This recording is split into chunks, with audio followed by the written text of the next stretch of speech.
guys, and welcome back to my channel. I'm Liz, and for today's video I am going to be starting a new series.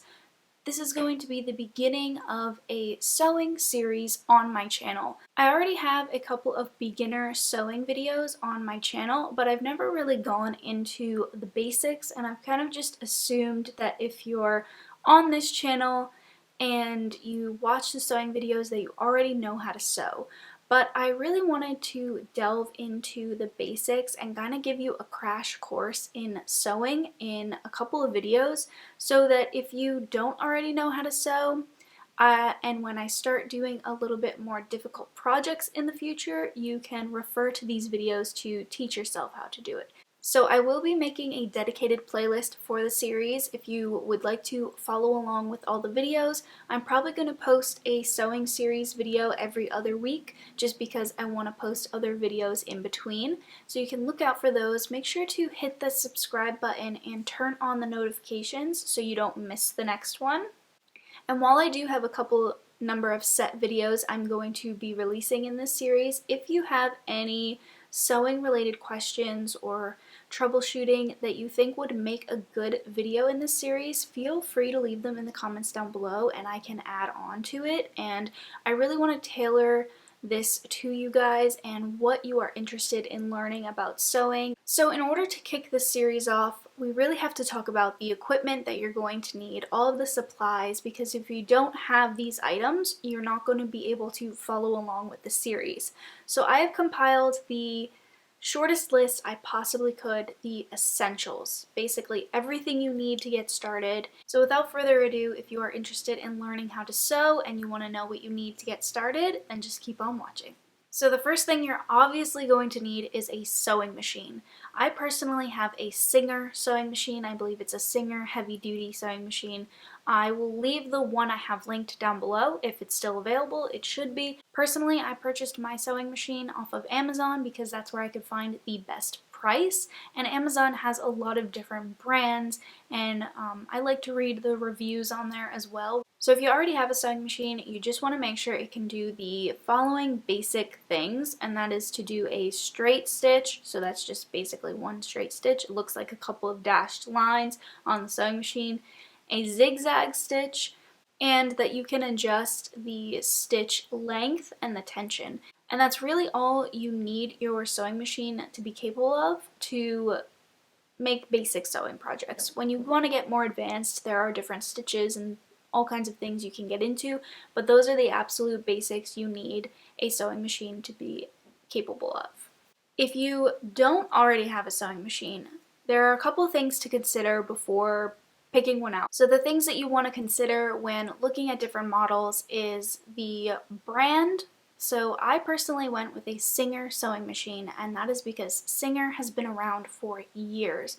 Singer is one of the top sewing machine brands. You've probably heard of it. Your grandma probably sewed on a Singer machine, and it's just something to consider is, has the brand been around a long time? Does the brand have a good reputation? How are they with warranties and replacing broken parts? All of these things you want to consider. The next thing you want to consider is, like I mentioned, what is the machine capable of? Like I said before, you really only need the basics when getting started, but think about what you're going to want to do in the long term. So for me personally, I knew I wanted to sew some heavy-duty materials. I wanted to be able to sew jackets and jeans because my sewing machine, while I love making projects, a big part of my sewing machine is being able to repair the clothing that I have. And jeans is one of those things I knew I wanted a sewing machine to be able to repair and to be able to tailor, because I thrift shop for a lot of my clothes, so sometimes I buy stuff that needs to be altered slightly, and with the sewing machine that's capable of sewing through denim, I can do that. The other thing to consider is what is the machine made of? So there are different types of sewing machines. There are electronic sewing machines, and then there are your more basic sewing machines that have no electronic systems in it. The electronic systems are usually more plastic based, so they have more plastic parts internally. All sewing machines are pretty much plastic on the outside, but it's what's on the inside that counts. So if you're going for something electronic, it has a lot more chances to break down, and it's not as easily repairable because it's electronic. So if the touchscreen goes bad, then you have to replace the whole touchscreen and you can't use your sewing machine. Versus one that is just mechanical. Within mechanical, there are, again, two different subcategories. There's going to be machines that have a metal body and machines that have a plastic body. So every sewing machine is going to have a few metal parts, but the more metal parts your sewing machine has on the inside, it's going to be easier to repair, and ultimately it's probably going to last longer. The next thing you want to consider is your price point. How much are you willing to spend on a sewing machine? I mean, you can easily go to your local Walmart and buy a sewing machine for 40 bucks. So if that's all you want and that's all your budget allows for, then get that. Don't let that stop you from learning. You can always upgrade to a better machine in the future. So now that we've talked about the most important basic, the machine itself, and everything you need to consider before purchasing one, we can get into all of these smaller details. These are little things that usually you can find in a bundle, and that's what I recommend if you are a beginner, because it's going to be the cheapest option and you can just get everything you need in one go. So the first thing you're going to need, of course, is thread. I personally suggest just getting a basic white thread. You can get a big spool of it or just a couple of smaller spools. When it comes to sewing machine thread, there are different materials, there are different strengths, so there are different weights to the thread, how thick it is. All of these things to take into consideration can be a little bit more advanced, but to start out, just a basic white polyester thread will do you good. The next thing you're going to need are bobbins.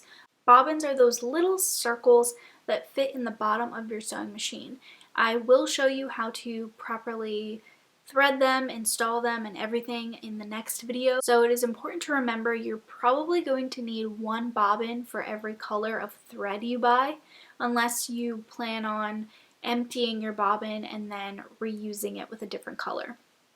But you can get a full set of bobbins for really inexpensive, and you just want to have one for each color of thread so that you don't have to wait until it's empty to use a different color.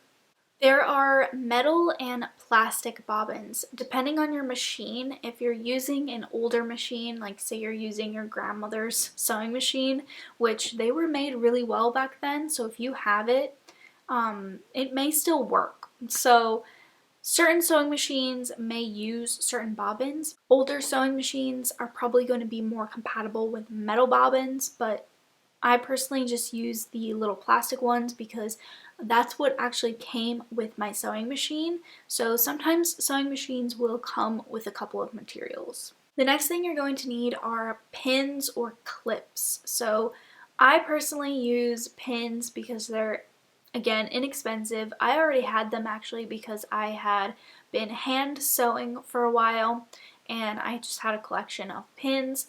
But they also have clips nowadays, and I've never personally used them, but if you don't want to poke yourself with pins or if you have a lot of little kids, the clips may be a better option for you. But you're going to just need something to hold your work in place, especially if you're a beginner. It's so much easier to sew if you pin things properly. The next thing you're going to need is a pair of scissors. Now I want to highly stress that you should be using a pair of fabric scissors, but in order to get started, it's not 100% necessary. But if you are going to be spending some time and you're going to be buying some nice fabric to make projects with, I highly recommend investing in some fabric scissors. You can get them for pretty inexpensive, and then don't use your fabric scissors on anything else except for cutting fabric. Next up is going to be a seam ripper. This thing is going to be your best friend when you're starting out because you are going to mess up and you're going to have to rip apart those seams and start over. It's no big deal. I have had to do it plenty of times and I still have to do it. But the seam ripper is also really handy if you, like me, like to thrift clothes and alter them. They make alterations really easy. So it's basically just a little tool that has a blade on the inside and just allows you to rip seams. The next thing you're going to need is a tape measure. a flexible tape measure to be specific. You're not going to be able to use like a construction type tape measure to take measurements of your body and or measurements of something that you're trying to sew. And then the last thing you're going to need is just something to mark your fabric with. There are lots of different options for this. They have washable pens, they have chalk, they have like special fabric markers. So I will leave a couple of options linked down below. Like I said, everything I mentioned, multiple different buying options will be linked down below. I'll try and kind of find the best stuff that I can find for you guys. Those are the complete basics. Like I said, a pretty short list, and there are plenty of other things that you can use, handy tools, but I'm not going to be covering that in this video. If you would like me to do a second part to this, maybe towards the end of the series, on some more advanced sewing tools, I can definitely do that. I don't know if you guys would be interested in that or not, or if you just want to stick to the basics, but there are some pretty neat things that can make your job easier depending on the project you're making. If you guys did enjoy this video, make sure to give it a thumbs up. It really helps out my channel. And the next video in this series is going to be how to thread your machine and how to set your machine up to properly use it. So if you guys are excited for this series, like I said, hit that subscribe button so you don't miss a new video, and I will see you guys in my next video.